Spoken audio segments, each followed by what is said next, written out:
وبركاته. اللهم صل وسلم وبارك على سيدنا محمد. ازيكم يا بنات؟ عاملين ايه؟ يا رب تكونوا بخير. وحشتوني كتير من الفيديو اللي فات. عاملين ايه؟ ان شاء الله كده نعمل لكم صينيه سمك كده مكريل جميله جدا تفتح النفس كده، وان شاء الله هتعجبكم باذن الله.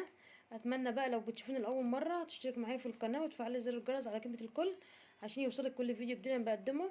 تعالى يلا نشوف طريقه صينيه السمك ديت بنعملها ازاي، ويا رب ان شاء الله تعجبكم باذن الله.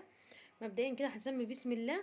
معايا هنا الرز بتاعي غسلاه كويس جدا ومنضفاه ونقعاه بنقعاه بايه، نقعاه بملح ودقيق وليمون ومعلقه خل صغير. تمام. معايا بقى المكونات بتاعتنا اللي هنعمل بقى صينيه السمك السنجاري.